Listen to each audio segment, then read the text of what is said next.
This is your dose of daily market wisdom with master trader Nick Santiago. Starting from humble beginnings, Nick has been beating the markets for over 2 decades. He shares with you his take on the profitable trades that will have you moving towards financial freedom in no time at all. To see an in-depth review of his track record and much more, go to inthemoneystocks.com.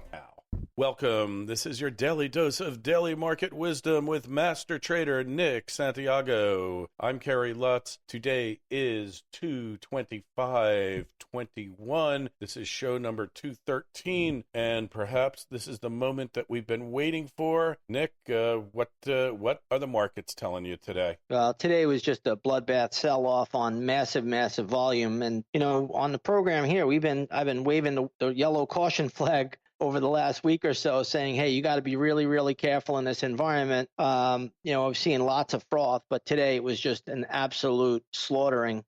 Stocks just got pounded today. The volume was immense. And what can you say? It was just a broad-based sell-off really across the board. Broad-based across the board, huh? Absolutely. I mean, we saw we were talking about the Russell 2000. I was saying how that was parabolic. What goes up must come down. Today, the Russell led the decline. That was down 3.7%. And the S&P 500, when it was all said and done today, believe it or not, down 96 points. That's a 2.45% decline. The Dow was the strongest of the major indexes today, down 1.75%. And then you had the Nasdaq down about 3.5%. I mean, it was just an absolute slaughtering of the markets today. Wow. Well, we're not surprised, are we? No.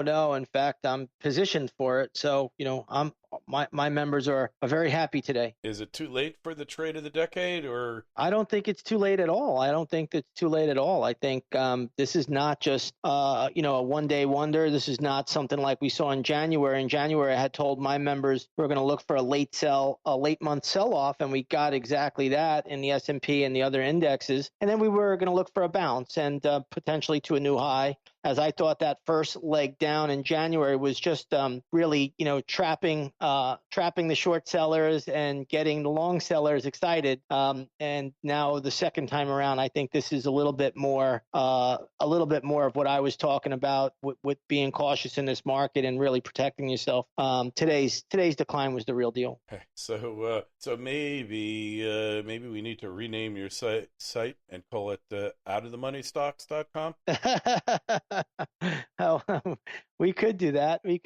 That's not a bad idea. My service, though, is called Bullseye, and so far it's been a pretty good bullseye this year. Yeah, you hit the bullseye this time, that's for sure. And hey, so we're looking at the market, the broad-based sell-off, which we really knew was coming because the market was showing signs, right? The SPACs and everything. Oh yeah, else. I had you have a lot of froth, but froth lasts a while, right? So we had these micro caps going from 2 to 50. These are what I call a dash for trash. Lots of signals, but it lasts a while. Really, how I was able to narrow down the timing was with my cycle work and all of the stuff that I do there. This is, believe it or not, if you just look at what I did when before the end of the year, I do a forecast for my members, and I called the 2021 forecast, and so far the dates have been pretty much spot on to the day. So we've had a good forecast so far. Hopefully, we'll keep it going. Sometimes the train could fall off the tracks a little bit. We could get misguided, but for the most part, it's really been spot on this year. Yeah, so it's not too late. Just go over to inthemoneystocks.com. So obviously there's liquidation going on. We saw precious metals really took a slam. Yeah, and we talked about it. I said once the selling starts, everything's going to get hit. I don't think there's going to be anything spared. Even copper today, which has been a big winner, that was down. But the precious metals really took it on the chin today. You had gold futures as we speak down 25 today. It wasn't a horror show. The GLD today got hammered. That was down $3.18. Again, you're looking at between 1.5 to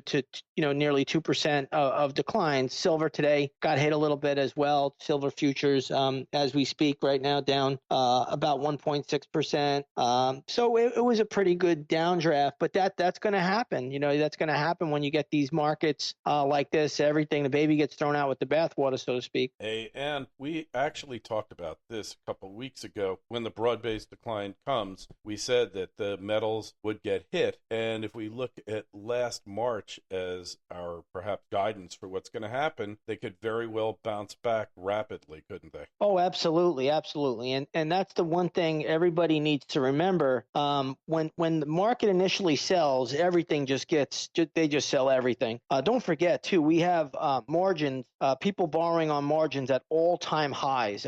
We've never seen it like this. The margin, people are just going gaga over borrowing on margin. So if these guys start to get margin calls like you saw last March with the coronavirus crash, they'll sell everything, and that can happen. Something funny too, which was kind of ironic here, was that we saw GameStop, believe it or not, and these highly shorted names. I mean, GameStop today went up. I believe it got to as high as 185. So, or right about 184, 185, and then it finally came in and finished around 108. But yesterday afternoon we saw that big surge in GameStop, and today you had a little follow through run before it did pull back later in the session. But the irony here of these different, movers, it's just rather remarkable, the timing of this. Yeah, well, it's good for comic relief. What about AME and BlackBerry and COS? Yeah. COS was another one today. That was a big mover. But, again, it went all the way above 35. It went to $35, or just a penny shy of $35, I think, today. It actually went to $35.05. I'm looking now. And then it crashed back down to 21.5. And then AMC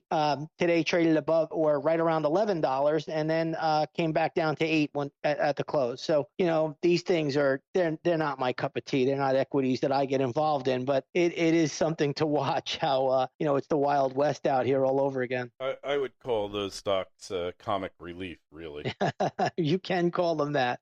It's really quite something, to see the excitement that goes into them. And, again, when you get these kind of markets with the froth that we've been seeing, 9 million secondaries a day, small and micro caps going bananas, some of these things do 200% moves in a few hours. The writing's on the wall here. The timing is the hard part of it. Yeah, well, that's something that doesn't seem to present much of a challenge to you. I'm just curious because that once the dust settles, precious metals will come back. Probably, in my opinion, at some point they're going to make new highs here. Oh, that's not a question in my mind if they're going to make new highs. It's just a matter of how high will they go. I'd love to see them actually go lower so I could load up more, but I've been accumulating precious metals since the early 2000s, and back then people were laughing at me. They were laughing at me back then, and I said, all right, we'll see. And then when 2011 came and gold was almost at 2,000 an ounce, people were coming to me saying, hey, what do you think? Could I buy it now? This gold? Yeah, should we buy this gold? Yeah, go buy it at the top. They wanted to buy it at, they didn't want it at 300. They wanted it at 2,000. And you see that all the time. That's just amateur, novice type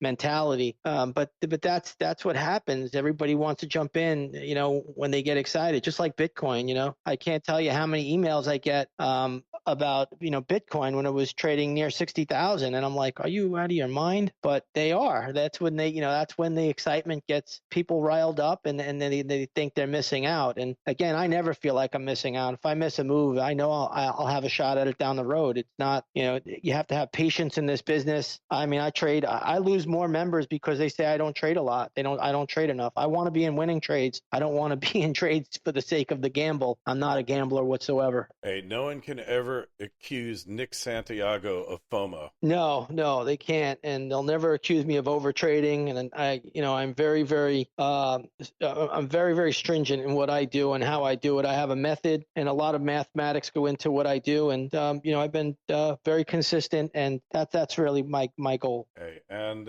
that's what it's all about here. Well, my daughter just sent me an invitation to join Clubhouse, which is a drop-in audio chat. We'll see, though. I don't know. They might not be going public as fast as they thought they were going to. Well, it's if they do it as a SPAC, they could go public tomorrow. Yeah, whether that's going to do them any good or not is quite another story. But it's really, I can't say I'm shocked here by any stretch. No, nobody should be. Nobody should be. That's the irony of this, right? People act so surprised when the market sold off because they've been so conditioned. But mean, we've been going over this for weeks now. Yeah. We don't want to beat this horse dead, of course, but you can't be too surprised by it, right? No, not at all. I mean, I'm not surprised whatsoever. My members are not surprised. In fact, last night I held a seminar with them. We went about 3 hours strong, and I told them all the reasons why I'm doing the seminar tonight is to look for a potential sell-off maybe as soon as tomorrow. And it came. I got a little poetic justice there, but it came right on schedule. Yeah, right on schedule, ahead of time, and here we are. Yet another call by the master trader, which is why you need to go to inthemoneystocks.com, and you need to watch every posting on the Twitter feeds, which is at ITMS, at Nick Santiago-01, and at Kerry Lutz, and send us your emails to KL@KerryLutz.com. Nick, we'll catch up and we'll see you tomorrow. Hey, that was a question I was going to ask you. So, Nick, it's Thursday today. Friday is going to be interesting. If we see this sell-off continue, then probably on Monday it might resume and even pick up steam, right? Sure, that's certainly possible. I mean, we're in that time zone now where I call the danger zone. I think everybody should be very, very cautious. We'll see what we get tomorrow. I'll know a lot more once we get the closing prints. But yeah, if you get a hard sell on Friday, you better be careful on Monday. Yeah, well, I have a feeling the plunge protection team isn't getting much sleep tonight. They're going to be up to the early hours, and the algorithms are going to be pumping out what they need to buy to keep this thing from totally blowing up. But even the plunge protection team has limits, doesn't it? They do. They actually do. And right now it's the bond market calling the shots because the 10-year U.S. Treasury note yield just hit close today at 1.518%. And again, when the bond market talks, you better listen because the bond market is bigger than the stock market. And that is presenting a real problem. Lots of froth out here. We've had some economic data recently, which I don't even really care about, but I saw it and my eyes opened up so wide, they almost popped out of my head. And I said, oh my goodness, the Fed is in a bind here. What are they going to do? So they're going to be stuck with a choice. They're going to either have to try to continue their QE or they're going to have to say, hey, rates got to go up. But you can't have the Fed funds rate at 0 and the 10-year continuing to surge. As you know, Kerry, I've been on your program a long time now saying bond yields have bottomed and we're going a lot higher and they got a long way to go. They're going to get some pullbacks here. Yields will pull back, but ultimately they got a long way to go to the upside. So if you're going to get the mortgage to buy that house, you better do it soon. Better do it ASAP because this isn't going to stop. And the reason for it is who in God's earth is going to want to own a 10 or 30-year U.S. bond at low interest rates when you have, all of this money printing, all of this stuff that's going on with this current administration. It's just the market is just telling you enough's enough. Yeah, enough is enough. And I think we'll leave it at that. In any event,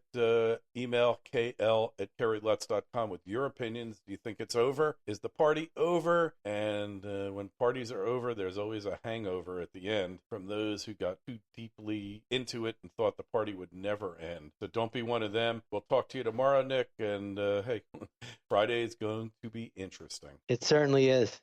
And so concludes another episode of Daily Market Wisdom with Master Trader Nick Santiago. Be sure to go to his website, inthemoneystocks.com. Don't forget the Twitter feeds at ITMS and at Nick Santiago-01.